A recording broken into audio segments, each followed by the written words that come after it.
Search works this way. Google looks at your website through automated spiders and crawling.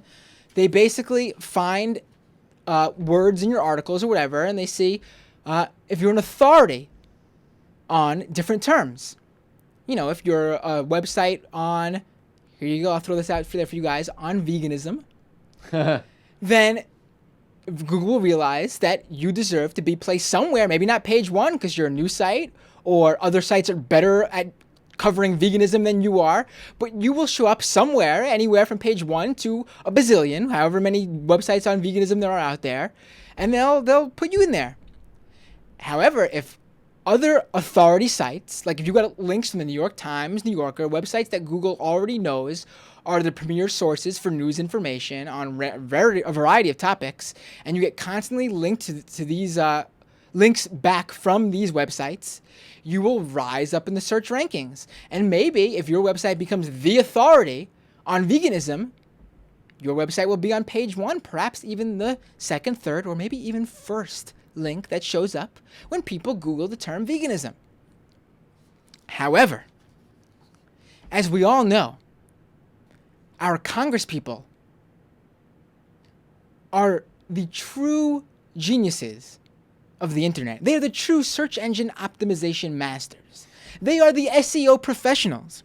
And one United States congressman, Republican Congressman Dana Rohrabacher, is demanding to know why the giant internet company Google is not accurately putting Dinesh D'Souza's movie in the search engine results, aka up top number 1 on the first page, and he thinks there's a conspiracy going on and it should be investigated.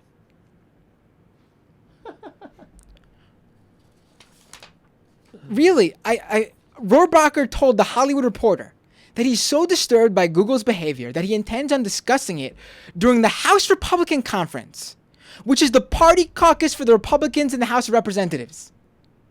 This doesn't deserve to be ignored, he said. We need to verify the statistics in some way, and I will be suggesting the appropriate committee or subcommittee have some kind of hearing on this.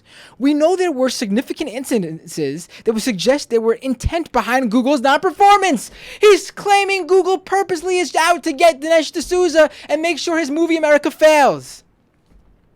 I spoke to several people, he continued, and some said they had problems with the search. Some said, there we go again. And he just says it again. And some said they didn't.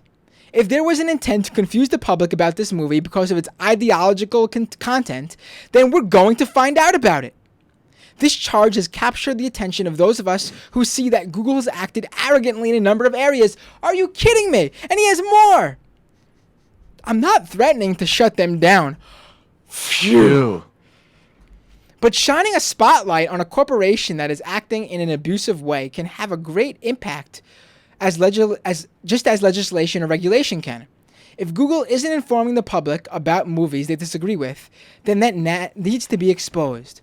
Wow, strong words coming from a climate-denying Republican. Exactly.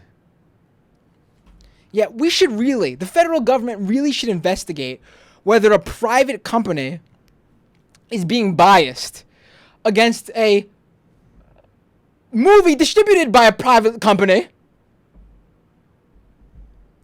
Unbelievable. They really, and by the way, because Google doesn't feel like bothering with this conspiracy theory bullshit, because that's what it is. If you type in America in Google right now, not only does that usual, if you type in movie at the end of it and the usual Showtime results show up, America, the website for the movie, is actually the number 1 link now for the term America. Because Google just doesn't want to deal with this conspiracy theory bullshit. So now they're just saying, screw it. This movie is more important than people searching up information about the United States of America, North America, South America, etc. It's ridiculous. Well, right-wingers know how to roll when it comes to disinformation and conspiracy and making people believe it.